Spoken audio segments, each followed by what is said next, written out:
24 लोगों का जो इंटरनेशनल डेलीगेशन है वो कश्मीर में आया है और उसके बाद जम्मू में आज यहाँ पे प्रदर्शन जो हो रहा है सेंट्रल गवर्नमेंट के ख़िलाफ़। इनका कहना है कि जिस तरीके से आए दिन जम्मू कश्मीर में नए नए टैक्सेस लगाए जा रहे हैं, प्राइस हाइक हो रही है, उसको लेकर इनसे बात करेंगे। सर क्या नाम है आपका? मेरा नाम है राजेंद्र टिंकू। तो रिंकू जी, आज 24 लोगों का इंटरनेशनल डेलीगेशन श्रीनगर में आया है और आप लोग यहाँ प्रदर्शन कर रहे हैं। जिस तरीके से नए नए यहाँ पर प्रॉपर्टी टैक्स लग रहा है, प्राइस हाइक हो रहा है, क्या कहेंगे आप? वो जो 24 लोग जो इन्होंने डेलीगेशन भेजा है ना, वो इन्हीं के शिकू हैं, वो इन्हीं का नाम जाकर उधर बोलेंगे, वो इनके ही बने हुए हैं। किसी जो डेलीगेशन को इन्होंने कोई किसी को अपोजिशन पार्टियों से लिया होता है तो डेलीगेशन कोई बात करता है उस पर कोई हल निकलता। इंटरनेशनल डेलीगेशन है, उसमें 24 अलग अलग देशों के भैया जी जो पहले भी डेलीगेशन आए थे ना, तो जो इन्होंने पहले डेलीगेशन बुलाए थे वो भी डेलीगेशन इन्हीं के थे और कोई एमपी नहीं आया था, कोई कुछ नहीं आया था। ये इनके बनाए हुए डेलीगेशन है, ये डेलीगेशन नाम दिया होता और बीच में कुछ नहीं होता। क्या लगता है जिस तरीके से कोशिश की जाती है कि हर बार कश्मीर की सिचुएशन को बताने के लिए लोग आते हैं बाहर से, क्या लगता है ग्राउंड सिचुएशन क्या है? भैया बात ये है, जो कश्मीर की सिचुएशन है, बात टेबल पे बैठ के होती है। टेबल पे बैठ के बात करिए, उस पे हल निकलता है। तानाशाही से हल कोई नहीं होता।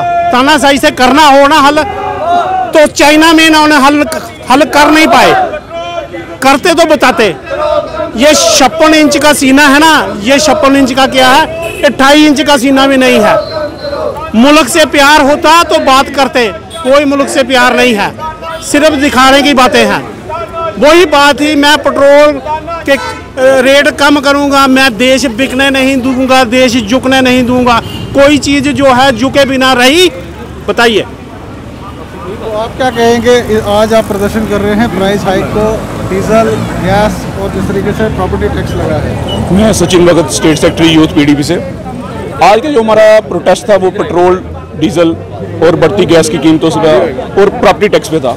अब मुझे आप ये बताइए कि हमारे अपने घर हैं, हमारी अपनी जगहें, हमारे बाप दादाओं की बनाई हुई विरासत है, हम इस पे टैक्स देंगे क्यों? उसकी वजह हमें क्या फैसिलिटी जो दे रहे हैं, हमें नक्शा पास करवाने के लिए म्यूनसिपैलिटी को पैसे देने पड़ते हैं, मकान बनाने के लिए पता नहीं किस किस को पैसे देने पड़ते हैं, उसके बाद हम प्रॉपर्टी टैक्स भी देंगे और अपनी ज़मीन पे अपनी उस पर देंगे प्रॉपर्टी टैक्स। जो मोदी जी ने कहा था हर एक बंदे को घर मिलेगा, कहाँ वो घर मिला? किसी को कोई घर नहीं मिला। आज वही बेरोजगारी जो है, कोरोना वायरस के चलते इतनी बेरोजगारी बढ़ चुकी है कि जो लोग दुकान पे जो हमारा यूथ काम कर रहा था उनको भी बाहर निकाल दिया गया। आज यूथ बेरोजगार बैठा हुआ है और बढ़ती कीमतें, गैस, पेट्रोल, इन जैसी कीमतों से क्या घर चलेगा कभी?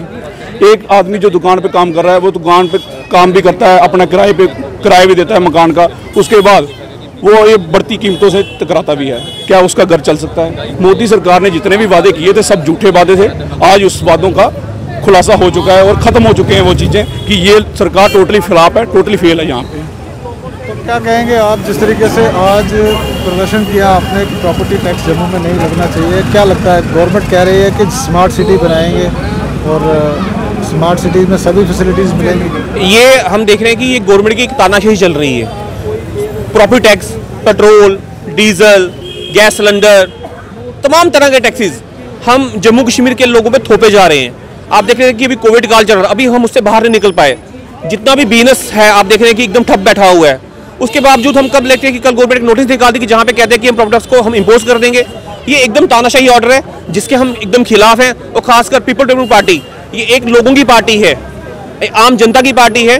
और आपके माध्यम से हम बताना चाहते हैं कि ये जो गवर्नमेंट ने टैक्स हमारे एक आम जनता पे लीव किए हैं, इसको तुरंत हटाया जाए। अदरवाइज ये प्रोटेस्ट सिर्फ कच्ची में सीमित नहीं रहेगा, ये हम हर डिस्ट्रिक्ट, हर तहसील वाइज करेंगे। और हम एक आपके माध्यम से एक और चीज़ बताना चाहते हैं कि जो गवर्नमेंट ने हर दिन पेट्रोल के दाम और डीजल के दाम बढ़ रहे हैं और खासकर गैस सिलेंडर के, आम गृहिणियों पे, आम घरों पे इसका इतना असर हो रहा है कि आजकल की डेट में एक आम इंसान गुजारा करने वाला वो त्राही त्राही कर रहा है। तो आपको लगता है कि आज का दिन जो है, आज 24 लोगों का इंटरनेशनल डेलीगेशन श्रीनगर में आया है, उसी समय पर आप प्रदर्शन करें, क्या दिखाना चाहते हैं? नहीं, ऐसा कुछ नहीं है कि ये डेलीगेशन आने प्रोटेस्ट हो रहा है। ये हमारी पीपल डेमोक्रेटिक पार्टी हम पहले ही प्रोटेस्ट करते थे। जो भी आम जनता के खिलाफ कोई बात होगी, हम उसके खिलाफ हमेशा आवाज़ उठाते रहेंगे।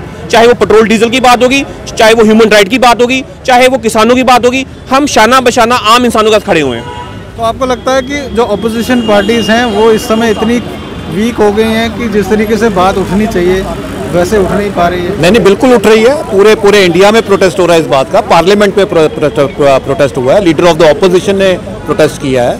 आप देखिए टोटली डायरेक्शनलेस गवर्नमेंट है। एक तो होती है गवर्नमेंट, ठीक है ना, क्यों बढ़ रहा है जब आपका इंटरनेशनल रेट कम है, बैरल का रेट कम है, क्यों बढ़ रहा है, व्हाट इज द रीजन? अब रिसेंटली एक फ्रंट पेज की न्यूज़ है डेली एक्सेलसियर की कल की कि हैशटैग जी परमानेंट हो गया, ठीक है, गाड़ी कोई चलाए या नहीं चलाए। Totally directionless government. मोदी सरकार 2014 में इसी मुद्दे पे आई थी। One of the reason was this कि भाई प्राइस राइज बढ़ गई है। मुझे याद है कि 70 पे आपका किलो प्याज हुआ था एंड उन्होंने मार्केटिंग की थी, बड़ी अच्छी मार्केटिंग की थी। मैं सही बता रहा हूँ आपको, प्राइम मिनिस्टर, मैं kindly pardon me for saying this, कि prime minister is totally actor, nothing else. तो ये आप देख रहे हैं इस समय पीडीपी का प्रदर्शन।